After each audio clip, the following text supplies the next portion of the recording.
Hello everyone, welcome back to a new session on editorial analysis. और editorial analysis हम लोग शुरू करते हैं वोकैबुलरी से, so that we can comprehend our editorial better. Comprehend का मतलब होता है समझना, और कॉम्प्रिहेंशन स्किल्स यानी समझने की आपकी स्किल्स अगर आप इंप्रूव करना चाहते हैं तो एडिटोरियल हर सेशन के बाद कुछ क्वेश्चंस दिए होते हैं, उनका आंसर आप कमेंट सेक्शन में दे दीजिएगा और अपने आंसर्स आप वेरीफाई कर सकते हैं इन द पिन्ड कमेंट्स। चलिए शुरू करते हैं आज का session. The first word is reassuring. Reassure करना, अश्योर करना मतलब आश्वस्त करना, रीअश्योर करना मतलब एकदम बिल्कुल से अच्छे से आश्वस्त कर देना, दोबारा आश्वस्त कर देना। आप समझ सकते हैं ना, कोई परेशान है तो आप उसको रीअश्योर कर रहे हैं, ठीक है, तो आप उसको क्या कर रहे हैं, कंफर्ट कर रहे हैं कि ठीक है चिंता मत करो, सब ठीक हो जाएगा, है ना। That's what. So making someone feel less worried or afraid. Making someone feel less worried or afraid is reassure करना किसी को, ठीक है, comfort करना, soothe करना। एंटोनिम क्या होगा, अरे यार ये क्या हो गया, भड़का दे, मतलब भड़काना नहीं लेकिन आप उसको परेशान कर दे रहे हो, वरी कर दे रहे हो, चिंतित कर दे रहे हो, है ना। सो रीअश्योरिंग का वो एंटोनिम हो जाएगा, जैसे अलार्मिंग या फिर worrying. He smiled at me in a reassuring way, है ना। इसका मतलब क्या है, कई बार होता है ना कि किसी का चेहरा देख के आपको ऐसा दिल में हिम्मत सी आ जाती है कि चलो ठीक है, सब ठीक है, कोई दिक्कत नहीं है, कोई टेंशन नहीं है ना। या कोई मुस्कुरा दे आपको देख के, है ना। मतलब हर किसी की मुस्कुराहट से ऐसा नहीं हो सकता, बट कोई ऐसा जिससे हमेशा आपको एनकरेजमेंट मिले, पॉजिटिविटी मिले, ऐसा पर्सन देख के आपको स्माइल भी कर देता है तो आपको ऐसा लगता है कि चलो सब ठीक है, या जो भी है हम हैंडल कर लेंगे, है ना, एक हिम्मत सी आ जाती है, right. So he smiled at me in a reassuring way. Coming to the next one, imperative. imperative, अब always remember imperative iv ending word, ये एक adjective होता है लेकिन sometimes it can be a noun as well, ठीक है। sometimes, most of the times it could be an adjective, ठीक है। देखो हम कहते हैं ना possessive, right, so I V ending word है इम्परेटिव, एब्सोल्युटली नेसेसरी और वेरी इंपॉर्टेंट। इम्परेटिव का मतलब होता है कोई चीज जो बहुत ही ज्यादा जरूरी हो, ठीक है। So I V ending word, remember all the words, active, passive, aggressive, possessive, ठीक है। I V ending words adjectives होते हैं, ठीक है। Now imperative very important. Imperative का मीनिंग क्या है, वेरी इंपॉर्टेंट, एब्सोल्युटली नेसेसरी और very important, essential, crucial. Crucial ये वर्ड आपके प्रीवियस ईयर में आ चुका है, इम्परेटिव, ठीक है। ऑप्शनल या अननेसेसरी, अगर कोई चीज बहुत ज्यादा जरूरी है तो आप उसको ऑप्शन में नहीं रख सकते हो, है ना। सो उसका एंटोनिम क्या होगा, उसका एंटोनिम होगा ऑप्शनल, ठीक है। ऑप्शनल या फिर कोई चीज जो जरूरी नहीं है, अननेसेसरी है। सेंटेंस देखिए, it was imperative that he act as naturally as possible. It is imperative that he act as naturally as possible, मतलब ये बहुत जरूरी है कि वो जितना नेचुरल हो सके उतना नेचुरल रहे, ठीक है। The next one, sustainable, ABLE ending word again is an adjective, again is an adjective, capable of being maintained over the long term without harming the environment. sustainable वो चीज होता है जो बिना कोई नुकसान पहुंचाए लंबे समय तक चल सके, है ना। इसीलिए हम बात करते हैं सस्टेनेबल डेवलपमेंट की, यानी कि ऐसा विकास जो पर्यावरण में कोई भी हानि या नुकसान पहुंचाए बिना लंबे समय तक उस विकास को हम कैरी फॉरवर्ड कर सके, आगे बढ़ा सके। सो sustainable, sustainable, capable of being maintained over the long term without harming the environment, ठीक है। सो सिनोनिम्स देखेंगे, रिन्यूएबल या फिर इको फ्रेंडली। एंटोनिम क्या होगा, अनसस्टेनेबल या फिर harmful. The company is committed to sustainable packaging to reduce plastic waste, यानी कि कंपनी जो है वो कमिटेड है, यानी कि उन्होंने क्या कर रखा है, उन्होंने अपने आप को समर्पित कर रखा है किसी एक लक्ष्य के लिए, है ना। कमिटेड है, कमिटेड क्या है वो लक्ष्य, कि भाई हम जो पैकिंग करेंगे ना वो सस्टेनेबल होगा, यानी कि प्लास्टिक नहीं यूज करेंगे, यानी कि हमारे जो पैकेजिंग मटेरियल होंगे वो पर्यावरण को कोई नुकसान नहीं पहुंचाएंगे। Look at the sentence again, the company is committed to sustainable packaging to reduce plastic waste, ठीक है। The next one, sure. Sure मतलब क्लियर, कंप्लीटली क्लीन, ठीक है, sure. Now transparent, translucent, antonym क्या होगा, ऑब्वियसली ट्रांसपेरेंट का antonym होगा opaque. Nebulous, दोनों वर्ड्स आपके एग्जाम में आ चुके हैं। ओपेक मतलब जहां पे आर पर आप कुछ नहीं देख पा रहे, जैसे wood, plastic, paper, these are opaque. Glass is transparent. Translucent हम उसे कहते हैं जो जहां पे 100% विजिबिलिटी नहीं है लेकिन थोड़ी बहुत विजिबिलिटी है, ठीक है। There was a sheer drop just outside my window, है ना। सो कैसा ड्रॉप था? Share drop just outside my window. इसका मतलब पानी का ऐसा बूंद था जो बिल्कुल क्लियर था, ठीक है। नाउ एंटेल, एंटेल क्या है? Entail is a verb, entail is a verb to make something necessary. Entail करना मतलब कोई चीज जरूरी बनाना या फिर किसी चीज को इन्वॉल्व करना, टू इन्वॉल्व समथिंग और to make something necessary. Involve, include, encompass. Antonym क्या होगा? प्रिवेंट करना, एक्सक्लूड करना, लीव करना। The job sounds interesting but I am not sure what it entails. यानी कि जॉब इंटरेस्टिंग तो लग रहा है, लेकिन इसमें क्या होगा आगे, क्या चीज आगे आएगी, उसके बारे में मैं श्योर नहीं हूं, ठीक है। The next one, affluence. Remember एक वर्ड है अफ्लुएंट, ठीक है, ये आपके प्रीवियस ईयर एग्जाम में आ चुका है। अफ्लुएंट का मतलब होता है rich, it is an adjective, affluent, ठीक है, रिच। लेकिन एफ्लुएंट का मतलब होता है waste fluids, this is a noun, ठीक है। एफ्लुएंट का मतलब होता है waste fluids and it is a noun. Now waste fluids और pollution discharge into the environment, उसको हम कहते हैं एफ्लुएंस। वेस्ट और pollutants, purity and cleanliness will be the antonyms, ठीक है। Radioactive material was mixed in the effluent, यानी कि जो किसी कंपनी या फैक्ट्री में से जो वेस्ट मटीरियल निकल रहा था उसमें से रेडियो एक्टिव एलिमेंट्स पाए गए हैं। Radioactive elements were mixed in और अप द एफ्लुएंट, ठीक है students. Now if you want to prepare for any government exams, अगर आप किसी गवर्नमेंट एग्जाम की तैयारी कर रहे हैं और उसमें इंग्लिश की तैयारी करना चाहते हैं, तो उसके लिए है हमारा कंप्लीट इंग्लिश फाउंडेशन बैच, ठीक है। ऑलरेडी हैवी डिस्काउंट्स है 50, 60 और 65% के, बट इसके अलावा और आपको 10% का डिस्काउंट मिल जाएगा अगर आप कोड न्यू यूज करेंगे। Remember complete English foundation batch is for competitive exams like SSC, bank, CDS, any defence exam for that matter, right. State exams के लिए भी अगर आप तैयारी कर रहे हैं तो आप लोगों के लिए ये बैच हेल्पफुल है अगर आप अपने इंग्लिश को डेवलप करना चाहते हैं, इंग्लिश को इंप्रूव करना चाहते हैं, ठीक है। 200+ आवर्स का आपको यहाँ पे कंटेंट मिल जाएगा। वीओडी बैच है, ठीक है, और वीओडी मतलब ऑब्वियसली आपको सारे क्लासेस एक साथ में अनलॉक हो जाएंगे जैसे ही आप एनरोल करते हैं, ठीक है। 200+ आवर्स का content includes grammar, a lot of practice based on previous years, vocabulary, comprehension, cloze test, parajumble, सभी का प्रैक्टिस इस बैच में है, ठीक है। Now coming to the communication skills, अगर आप अपने कम्युनिकेशन स्किल्स इंप्रूव करना चाहते हैं तो spoken English zoom express batch है, जहाँ पे आपके कुछ सेशंस तो लाइव होंगे, उसके अलावा कुछ सेशंस आपके जूम पर कंडक्ट किए जाएंगे, जहाँ पे आप अपने ही जैसे यूजर्स के साथ में बात करेंगे और प्रैक्टिस करेंगे और अपने कॉन्फिडेंस को डेवलप करेंगे। ये सभी कुछ अवेलेबल है सेरीन पाठशाला एप्लीकेशन पर, ठीक है। So you have to download the serene Pathshala application which is available on Google Play Store and let's quickly continue to the editorial. Now clean AI, clean AI का मतलब क्या है? ऑफ कोर्स हम artificial intelligence की बात कर रहे हैं। एआई आज के जमाने में कोई नया शब्द नहीं है, ठीक है। सो एआई क्लीन है on AI data centres and energy demand. AI data centres मतलब जहां पर सारा डेटा एआई का जनरेट हो रहा है, तो डेटा सेंटर, और दूसरी एआई एनर्जी डिमांड कितना कर रहा है, कितना क्लीन है, ठीक है। क्लीन होने का मतलब, किसी भी चीज को हम क्लीन तब कहेंगे जब उसका एनवायरनमेंट पर ज्यादा नुकसान ना हो, है ना, तो हम उसको कहते हैं क्लीन। अब क्लीन एआई, एआई कितना क्लीन है उस पर आज हम डिस्कशन करने वाले हैं। The International Monetary Fund's report that pointed to the likelihood of economic gains of artificial intelligence applications outweighing the environmental costs of the increased energy demand that AI data centers will require is reassuring, ठीक है। मतलब reassuring मतलब आश्वस्त करने वाला कोई report आया है। ये रिपोर्ट कहाँ से आया है? IMF से, ठीक है, इंटरनेशनल मॉनेटरी फंड का एक रिपोर्ट है। इस रिपोर्ट में क्या कहा जा रहा है? कहा जा रहा है कि देखो AI के जो डेटा सेंटर्स है वहाँ पे बहुत सारा एनर्जी का रिक्वायरमेंट है, तो एनर्जी के लिए ऑब्वियसली कहीं ना कहीं इलेक्ट्रिसिटी प्रोडक्शन होगा।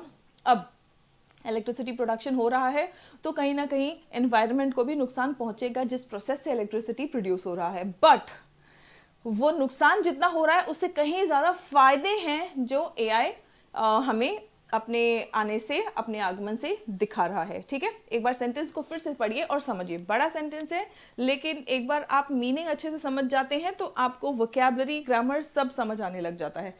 The International Monetary Fund's report that pointed to, मतलब IMF का रिपोर्ट जो पॉइंट किया, किसकी ओर पॉइंट किया? लाइकलीहुड यानी पॉसिबिलिटी, संभावना, किस चीज की संभावना, ऑफ इकोनॉमिक गेन्स, यानी कि हमारे पास आर्थिक वृद्धियां होंगी, इकोनॉमिक गेन होगा। किस चीज से इकोनॉमिक गेन होगा? Economic gains of artificial intelligence, intelligence applications outweigh, मतलब जो फायदे हैं वो ज्यादा है, आउटवे करना मतलब ज्यादा वजनदार होना, ठीक है। किससे ज्यादा वजनदार है? Environmental cost of increased energy demand, जो इंक्रीज्ड एनर्जी डिमांड है कि एनर्जी डिमांड, एनर्जी का बहुत ज्यादा यूज हो रहा है, लेकिन उससे जो नुकसान होगा उससे कहीं ज्यादा उसके फायदे हैं, ठीक है। Will require is reassuring, it underscores that this transformational technology is not fundamentally at odds with the global imperative. At odds होना मतलब opposite होना, है ना, opposite होना, टक्कर में होना, ठीक है। अब क्या कहा जा रहा है कि ये अंडरस्कोर कर रहा है, मतलब हाईलाइट कर रहा है। अंडरस्कोर करना मतलब कोई चीज हाईलाइट करना, फोकस में लाना, कि ये ट्रांसफॉर्मेशनल टेक्नोलॉजी, एआई को क्या कहा जा रहा है? ट्रांसफॉर्मेशनल टेक्नोलॉजी, मतलब काफी सारी चीजें ट्रांसफॉर्म कर देगा ये टेक्नोलॉजी। इज नॉट फंडामेंटली, कहा जा रहा है कि ये, अगर आप फंडामेंटली देखेंगे कि एट ऑड्स नहीं है, ठीक है। मतलब जो ग्लोबल हमारा इंपरेटिव है, ग्लोबल इंपरेटिव इस वक्त क्या है? पर्यावरण की रक्षा, है ना, पर्यावरण को बचाना। ग्लोबल वार्मिंग की वजह से सभी को, चाहे कोई कंट्रीब्यूट कर रहा हो या ना कर रहा हो, लेकिन ग्लोबल वार्मिंग से सभी को नुकसान होगा, है ना। तो ये ग्लोबल इंपरेटिव है, ग्लोबली जरूरी है, बहुत जरूरी है। तो जो ग्लोबली हमारे लिए बहुत जरूरी है उसको नुकसान नहीं पहुंचाएगा ये ट्रांसफॉर्मेशनल टेक्नोलॉजी, ठीक है। To pursue sustainable growth, global imperative क्या है? Global imperative to pursue sustainable growth. एक बार फिर से पढ़ते हैं, अच्छे से समझिए, ठीक है। देखिए, it underscores that this transformational technology is not fundamentally at odds with the global imperative to pursue sustainable growth. Strategies across the board, ठीक है। Countries that are better prepared with renewable energy generation are bound to see a lower social and environmental cost to pursuing their AI ambitions. कहा जा रहा है कि जो countries renewable energy को लेके तैयार है उनको एनवायरमेंटल और सोशल दोनों कॉस्ट कम पड़ेगा, है ना। So countries that are better prepared with renewable energy generation are bound to see lower social and environmental cost. कहाँ पे? टू परस्यू, जो अपने एआई एम्बिशंस को पूरा करने के लिए उनको सोशल और एनवायरमेंटल कॉस्ट कम चुकाना पड़ेगा।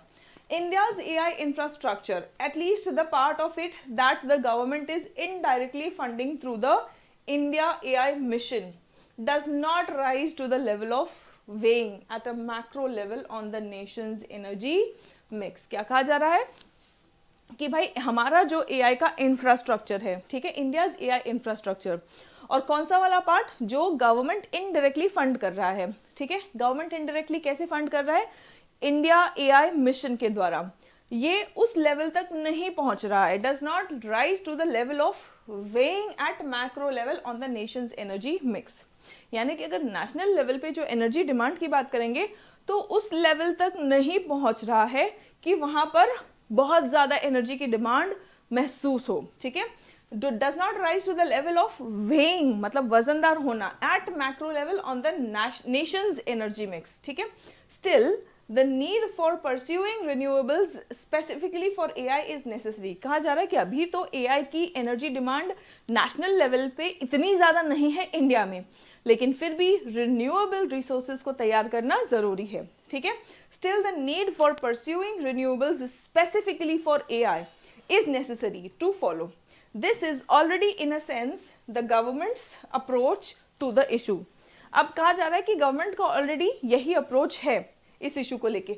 Outlined at the AI action summit in Paris, AI action summit Paris में हुआ था, तो वहां पे गवर्नमेंट ने इस बात पर फोकस भी किया था अर्लियर दिस ईयर, इस साल शुरुआत में ही जो एआई समिट हुआ था पेरिस में, ठीक है। तो वहां पे गवर्नमेंट ने अपना ये स्टैंड बताया है। While AI is not the sole industry where a push for renewable energy and sustainable practices is important, कहा जा रहा है कि एआई एक लौती ऐसी इंडस्ट्री नहीं है जिसकी वजह से रिन्यूएबल एनर्जी को और पुश करने की ज़रूरत है, मतलब और भी ऐसे इंडस्ट्रीज़ हैं।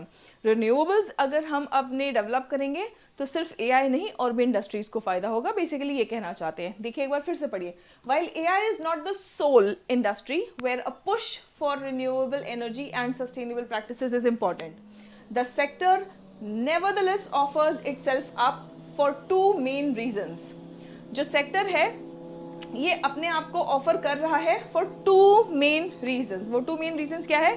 The first is the sheer volume of electricity. sheer volume of electricity मतलब, अब देखो हमने sheer का मीनिंग क्या देखा था?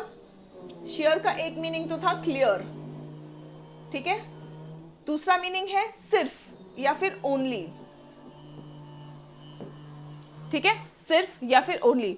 सो ये जो एआई इंडस्ट्री है इसमें हमें रिन्यूएबल्स को पुश जो मिल रहा है वो दो रीजंस की वजह से। क्या है? पहला तो वॉल्यूम ऑफ इलेक्ट्रिसिटी, क्योंकि एआई डेटा सेंटर्स में बहुत ज़्यादा इलेक्ट्रिसिटी की रिक्वायरमेंट है, ठीक है। सो श्योर वॉल्यूम, जो सिर्फ वॉल्यूम अगर आप देखेंगे तो बहुत ज़्यादा इलेक्ट्रिसिटी की रिक्वायरमेंट है, इसलिए हमें रिन्यूएबल्स पे फोकस करना ज़रूरी है। That is that it is set to consume. The IMF's report indicates that in the United States, IMF का रिपोर्ट बता रहा है कि यूनाइटेड स्टेट्स में single largest home for AI computing capacity globally, AI expansion alone could increase electricity prices by up to 9%। कह रहे हैं कि जो एआई एक्सपेंशन है, ठीक है, एआई एक्सपेंशन, एआई को जितना ज़्यादा एक्सपांड किया जा रहा है, सिर्फ एआई का एक्सपांशन ही 9% इलेक्ट्रिसिटी के कॉस्ट को बढ़ा देगा, ठीक है, could increase electricity prices by up to 9%, adding to price pressures coming from many other sources. मतलब ऑलरेडी बहुत सारे सोर्सेज से इलेक्ट्रिसिटी पर प्राइस प्रेशर आ रहा है, एआई की वजह से लगभग 9% प्राइस ऊपर बढ़ सकता है। As such renewable energy could play a major role in cushioning, cushion करना मतलब बफर कर देना, है ना, मतलब बहुत ज़्यादा इम्पैक्ट ना दे। तो इसका मतलब कह रहे हैं कि रिन्यूएबल एनर्जी जो है वो एक रोल प्ले करेगा कुशन करने में, यानी कि ज़्यादा इम्पैक्ट ना आए, है ना, बफर देने में। As such renewable energy could play a major role in cushioning against a multifold rise in emissions. अच्छा, ये जो एमिशंस है, मतलब इलेक्ट्रिसिटी जब हम प्रोड्यूस करते हैं तो बहुत सारा हार्मफुल या जो ग्रीन हाउस गैसेस हैं उनका एमिशन होता है। तो सीधी बात है कि अगर रिन्यूएबल एनर्जी होगा तो रिन्यूएबल एनर्जी से जो हम इलेक्ट्रिसिटी प्रोड्यूस करेंगे तो उतना ज़्यादा एमिशन इन्वायरमेंट में नहीं होगा, उतना ज़्यादा नहीं होगा, होगा लेकिन उतना ज़्यादा नहीं होगा, मतलब थोड़ा बहुत कुशन कर देगा ये, ठीक है, मल्टीफोल्ड राइज को कुशन कर देगा, multifold rise in emissions that conventional energy sources would entail. यानी अगर कन्वेंशनल एनर्जी सोर्सेज से इतनी इलेक्ट्रिसिटी और प्रोड्यूस की जाए तो एमिशंस ज़्यादा होंगे, लेकिन अगर उसके बदले हमने रिन्यूएबल एनर्जी पे फोकस किया तो थोड़ा सा कुशन हो जाएगा जो एमिशन में राइज है वो। The second is that data centres lend themselves uniquely to captive renewable infrastructure. अब जो डेटा सेंटर्स है वो अपने आप को यूनिकली लेंड करते हैं कैप्टिव रिन्यूएबल इंफ्रास्ट्रक्चर के लिए, ठीक है। Some Indian firms have already made moves to purchase renewable energy. कुछ इंडियन फर्म्स ऑलरेडी हैं जिन्होंने रिन्यूएबल एनर्जी को परचेस करने की पहल शुरू कर दी है। ऑलरेडी मेड मूव्स यानी कि उन्होंने ऑलरेडी कदम उठाना शुरू कर दिया है। And the hundreds of acres that data centres occupy are ripe for complementing equipment with solar cells, ठीक है। अब जो डेटा सेंटर्स होते हैं वो बहुत बड़ी ज़मीन में होते हैं, है ना, एकर्स ऑफ ज़मीन में होते हैं लगातार। अब जब इतना बड़ा जगह है तो हम क्या कर सकते हैं, सोलर पैनल्स, ये डेटा सेंटर्स जो है ये अपने आप ही अपॉर्चुनिटी ऑफर कर रहे हैं कि भाई हमें ही यूज़ कर लो तुम रिन्यूएबल एनर्जी प्रोड्यूस करने में। कैसे? जो बहुत बड़ी एरिया में डेटा सेंटर्स होते हैं सभी जगह सोलर पैनल्स लगा दो। जब आप सोलर पैनल्स लगा देंगे, सोलर सेल्स, जगह चाहिए सोलर सेल्स के लिए, है ना, तो उनकी छतों पे सोलर सेल लगा दो, साथ के साथ जितना उनको एनर्जी कंज्यूम करना है वो साथ के साथ वो सोलर पैनल्स से रिन्यूएबल एनर्जी प्रोड्यूस हो जाएगा, है ना। सो देखिए, yes, some Indian firms have already made moves to purchase renewable energy, and the hundreds of acres that data centers occupy are ripe for complementing equipment with solar cells. Nuclear energy may also turn out to be a welcome contribution। कहा जा रहा है कि जो nuclear energy है वो भी एक वेलकम कंट्रीब्यूशन देगा, मतलब अच्छा कंट्रीब्यूशन देगा, सराहनीय कंट्रीब्यूशन देगा। Small modular reactors at energy data centre clusters, ठीक है, जो स्मॉल मॉड्यूलर रिएक्टर्स है, जहां पे भी डेटा सेंटर है वहां पे स्मॉल मॉड्यूलर रिएक्टर्स लगाए जा सकते हैं, ठीक है, इन conjunction with other renewable sources, बाकी रिन्यूएबल सोर्सेज के साथ साथ इसको भी लगाया जा सकता है। Would avert a sizeable quantity of emission, है ना, हमने अवर्ट पिछले एडिटोरियल में भी देखा, अवर्ट मतलब टालना, ठीक है। तो अगर जहां पे भी डेटा सेंटर है उसी को यूज करके सोलर पैनल भी बना दिया, स्मॉल मॉड्यूलर रिएक्टर्स भी लगा दिए, है ना, स्मॉल मॉड्यूलर रिएक्टर्स, जिससे कि थोड़ा न्यूक्लियर एनर्जी प्रोड्यूस हो जाए, थोड़ा सोलर एनर्जी से इलेक्ट्रिसिटी प्रोड्यूस हो जाए, अगर ये सब कर दिया गया तो सीधी बात है कि इससे टल जाएगा बहुत ज्यादा emission, would avert a sizeable quantity of emissions, ठीक है। Now, electricity is used not the only environmental footprint that AI age will leave behind, ठीक है। AI एज, अभी हम कौन से एज में हैं, हम AI एज में हैं। कहा जा रहा है कि AI एज जो है सिर्फ electricity use is not the only environmental footprint, environment पे जो फुटप्रिंट पड़ेगा वो इलेक्ट्रिसिटी यूज का होगा इस AI एज में, ठीक है। और ये सिर्फ इकलौता एनवायरमेंटल फुटप्रिंट नहीं है, the technology requires large scale mining of minerals and water, इस टेक्नोलॉजी के लिए बहुत ही बड़े स्केल पे मिनरल्स और वाटर का भी यूज रहेगा, and produces effluents in the manufacturing of electronics supply chain.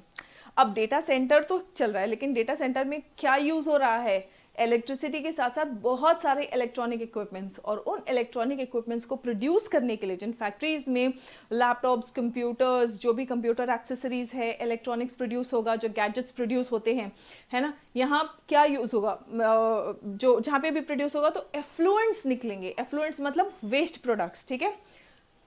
So, and produces effluents in the manufacturing of the electronics supply chain, ठीक है। तो कहा जा रहा है कि इस AI एज में सिर्फ इलेक्ट्रिसिटी यूज वाला फुटप्रिंट नहीं रहेगा, सिर्फ इलेक्ट्रिसिटी यूज छाप नहीं छोड़ने वाला है, जो इलेक्ट्रॉनिक्स के मैन्युफैक्चरिंग में जो एफ्लुएंट्स प्रोड्यूस होगा, है ना, और वो एफ्लुएंट्स जो हैं plus minerals and water use जो है, ये सब भी छाप छोड़ने वाले हैं इस AI एज में। कहाँ छाप छोड़ने वाले हैं, पर्यावरण पे, एनवायरमेंट में, ठीक है। Now, as electronics manufacturing is another space that India aspires to grow in, India aspire कर रहा है, मतलब कोशिश कर रहा है, सपने देख रहा है, टारगेट रख रहा है ग्रो करने का इलेक्ट्रॉनिक्स मार्केट में, मैन्युफैक्चरिंग में। These opportunities must be pursued in this area too. India's net zero target for 2070 will demand a scaling down of conventional sources of emissions. अब इंडिया ने अपने आप को नेट जीरो टारगेट दिया है कि हम जीरो एमिशन करेंगे, कब तक, 2070 तक। 2070 तक अगर जीरो एमिशन करना है तो बहुत बड़ा डिमांड है कि हम कन्वेंशनल सोर्सेज ऑफ एमिशन, जहां से भी इलेक्ट्रिसिटी प्रोड्यूस करते आए हैं आज तक, जिससे एमिशन होता है, वो धीरे धीरे नहीं, तेजी से हम कम करें, ठीक है। will demand a scaling down, scale down करना मतलब कम करना, of conventional sources of emissions and managing the rise of industries that are poised to expand their share of global energy consumption। हमें उन भी इंडस्ट्रीज को मैनेज करना है, and managing the rise of industries that are poised to, जो तैयार हैं बढ़ने के लिए, ठीक है, उन इंडस्ट्रीज को मैनेज करना है जो तैयार है बढ़ने के लिए, that are poised to expand their share of global energy consumption. Global energy consumption जो है, पूरे जो ग्लोब का एनर्जी कंजम्पशन है, उसमें जो भी इंडस्ट्रीज अपना शेयर दे रहे हैं और जो बढ़ रहे हैं, उनको भी हैंडल करने के लिए, मैनेज करने के लिए हमें तैयार रहना है, ठीक है। Now what best describes the overall tone, environmental passage था, है ना, environmental as an based on the environment, ठीक है। अब आपको मुझे overall tone of the passage बताना है। अलार्मिस्ट है, रीअश्योरिंग येट कॉशियस है, इनडिफरेंट है या हाईली क्रिटिकल है। अलार्मिस्ट मतलब बहुत ज़्यादा चिंता या अलार्म जैसा साउंड करता है कि नहीं नहीं नहीं बहुत डेंजर का साइन है ना, ऐसा कुछ है इस आर्टिकल में। कैसा टोन था? रीअश्योरिंग मतलब आश्वस्त करने वाला लेकिन फिर भी सतर्क रहने के लिए बोलने वाला। Reassuring yet cautious. इनडिफरेंट मतलब कोई फर्क ही नहीं पड़ रहा है। हाईली क्रिटिकल, कैसा टोन है आज के पैसेज का? आंसर करेंगे the comment section. According to the passage, why are data centres well suited for renewable energy integration. Renewable energy data centres के लिए, मतलब डेटा सेंटर्स में बनाना या डेटा सेंटर्स रिन्यूएबल एनर्जी के प्रोडक्शन में क्यों बढ़िया है, वेल सुटेड है? Because they require minimal electricity, because they occupy large areas suitable for solar installations, because they rely mostly on wind energy, या फिर because they are mobile and can move to renewable energy hubs. बताएंगे अपना answer, बहुत easy है। What, अगर आपने ध्यान से एडिटोरियल को सुना है, समझा है अच्छे से, तो आप फटाफट से बिना दोबारा एडिटोरियल देखे आप फटाफट से आंसर कर देंगे। What additional environmental challenges does AI expansion bring apart from electricity use? Electricity use के अलावा और क्या चैलेंजेस एनवायरमेंट के लिए लेके आता है एआई का expansion? Deforestation, loss of biodiversity, large scale mining, water use, effluent production, air pollution through vehicle emissions, या फिर overpopulation in urban areas? क्या है आंसर, कमेंट करके बताएंगे। ठीक है, वोकैब बेस्ड क्वेश्चन। क्वेश्चन करने का मतलब क्या है? क्वेश्चन करने का मतलब क्या है? इंक्रीज करना, प्रोटेक्ट करना, सॉफ्टन करना इम्पैक्ट को, इग्नोर करना, या फिर हाईलाइट करना। वेरी वेरी इजी, एक बार में आंसर करने वाले क्वेश्चन है ये। ठीक है, अब आप करेक्ट पैसिव फॉर्म आइडेंटिफाई करेंगे इस सेंटेंस का। Some Indian firms have already made moves to purchase renewable energy. Some Indian firms have already made moves to purchase renewable energy. Moves are being made. देखो, have already made, ठीक है, have made इसका passive बनेगा have been made। ठीक है, moves, some moves are being made, तो ये तो टेंस ही गलत हो गया है। ठीक है, already make टेंस ही गलत हो गया है। renewable energy purchases were made, moves ये भी गलत है। Renewable energy has already been made. चलो, इसका तो आंसर मैंने आपको बता दिया है। ठीक है, for the answer to this question is option D. अगर कंफ्यूजन है या नहीं समझ आए क्यों है, तो आप मुझे कमेंट करके बताएंगे। नेक्स्ट सेशन में या फिर कमेंट्स में ही आपके डाउट्स को एड्रेस कर दिया जाएगा। ठीक है, चलिए, so that's all for today students. Hope you enjoyed the session. Do share your feedback, and if you are new to the channel, please like, share and subscribe. That's all for today. See you in the next session. तब तक अपना ख्याल रखें, स्वस्थ रहें, मस्त रहें, पढ़ते रहें और आगे बढ़ते रहें। जय हिंद एवरीवन।